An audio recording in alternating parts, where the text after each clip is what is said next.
I am 75 years old as I speak these words. My hands shake now. My voice is slower. Life has taken its time from me.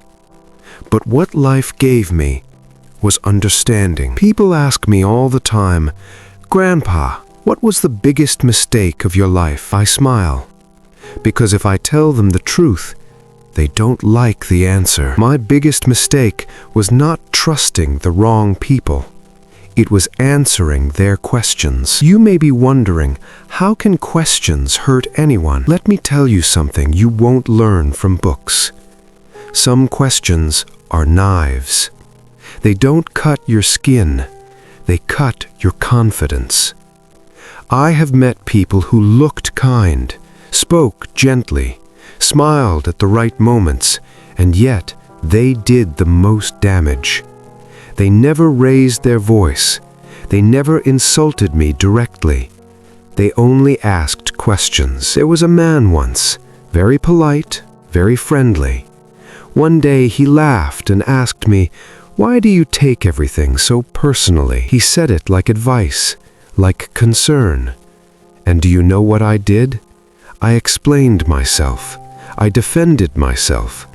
I made myself smaller. That was the day I started losing. Let me ask you something now. Has anyone ever hurt you and then asked why you're so sensitive? If the answer is yes, listen carefully. Being sensitive is not a weakness, but making you feel weak for having emotions is a strategy. When someone hurts you and then questions your reaction, they are not trying to understand you. They are trying to control you. For years, I believed the problem was me.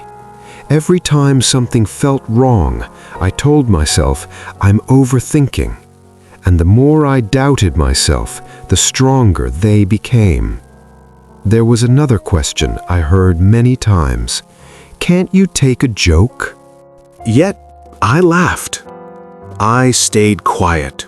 I swallowed my feelings. And each time I did, I lost a little more of myself. Let me ask you this.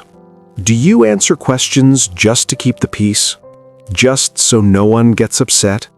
Just so you don't look difficult? If you do, you are walking the same road I walked for 40 years. One night, I stood in front of a mirror, and I didn't recognize the man looking back at me.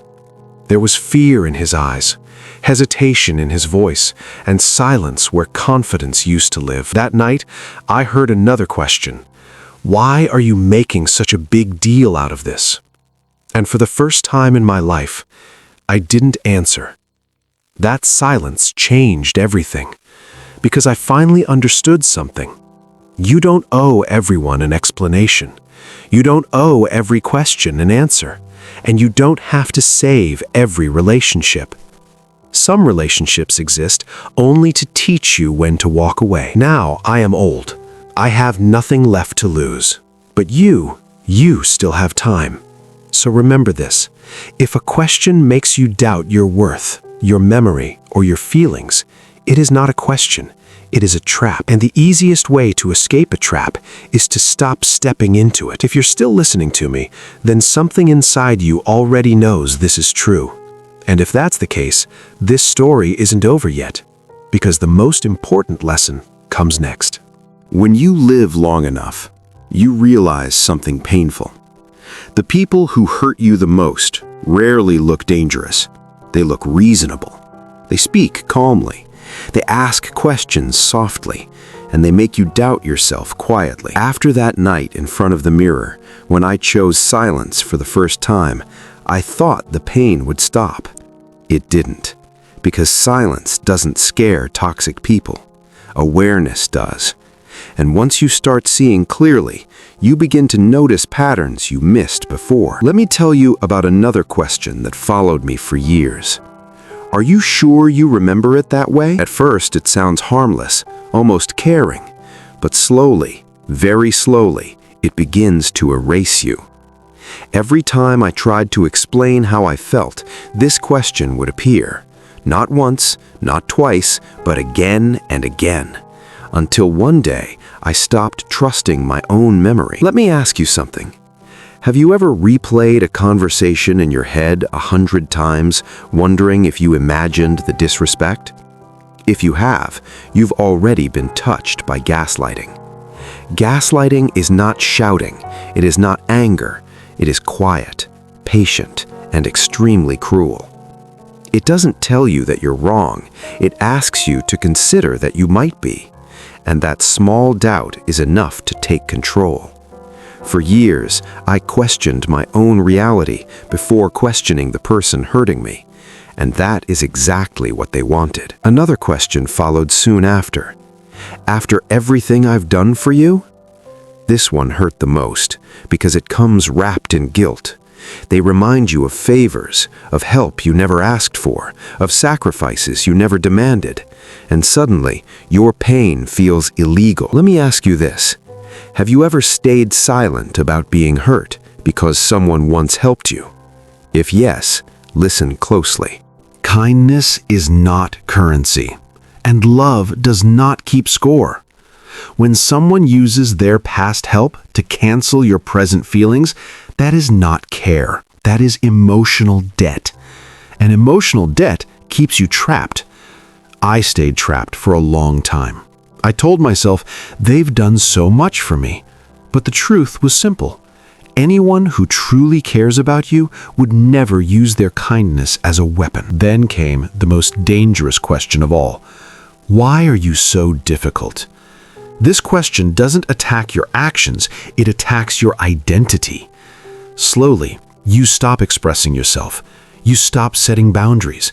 You stop being honest because you don't want to be labeled as hard to deal with. Let me pause here and ask you something important.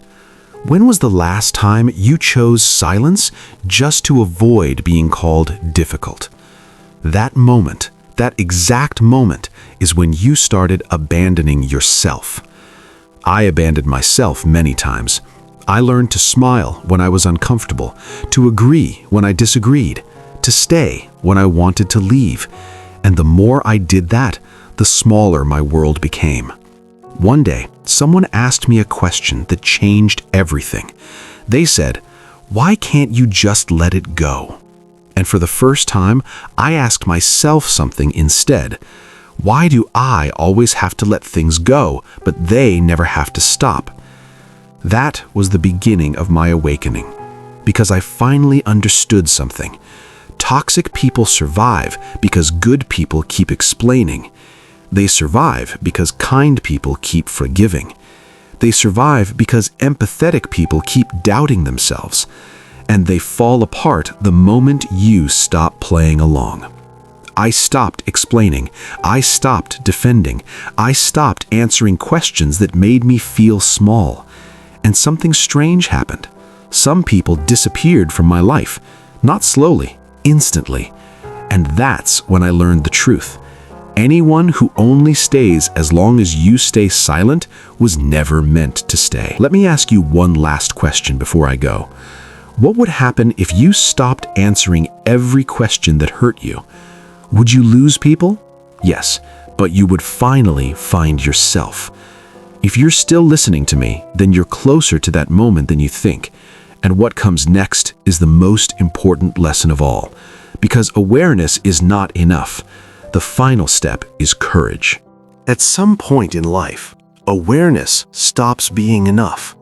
You can see the manipulation. You can recognize the questions. You can understand the psychology. And yet, you still hesitate. Because knowing the truth and acting on it are two very different things. I knew the truth for years before I had the courage to live it. Courage does not arrive loudly. It doesn't announce itself.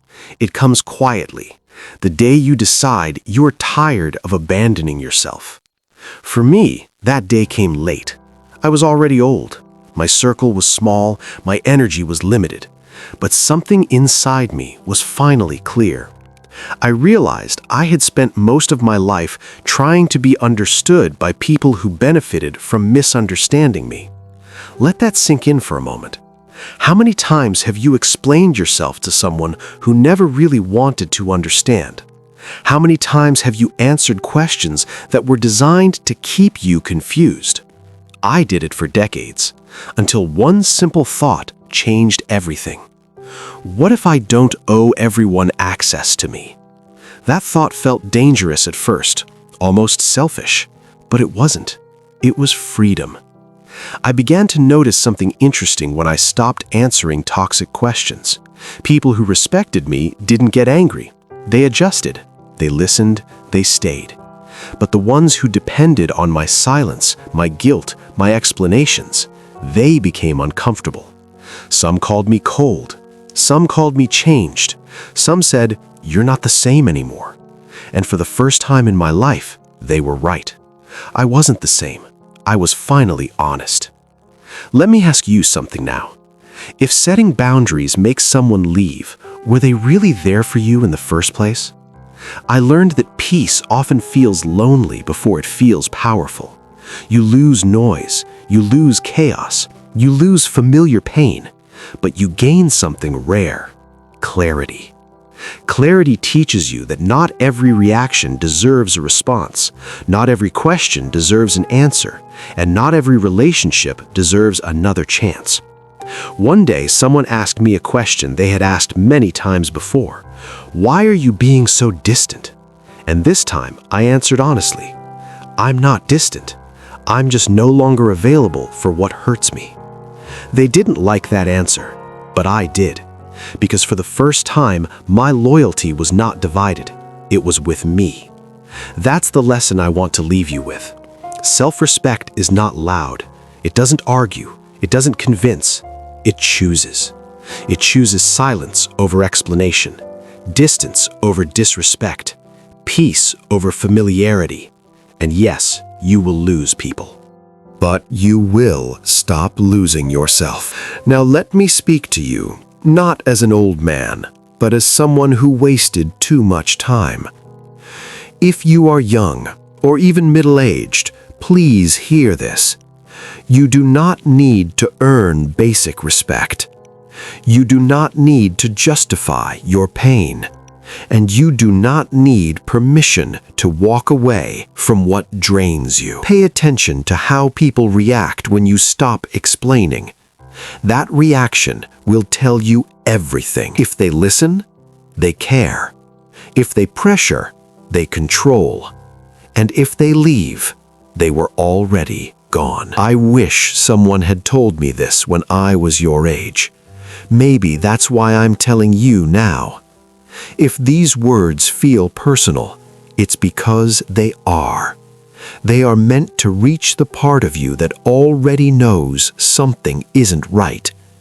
And if you're still here, still listening, then you're not just watching a video, you're waking up. This channel exists for people who are done being confused, done being guilt-tripped, done being small. If you want reminders like this, quiet truths, real lessons, and stories that don't insult your intelligence, then stay.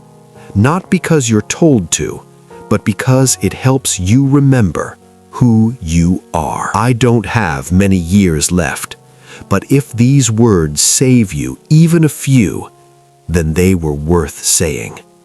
Take care of your mind, protect your peace, and never forget this. The moment you stop answering the wrong questions is the moment your real life begins.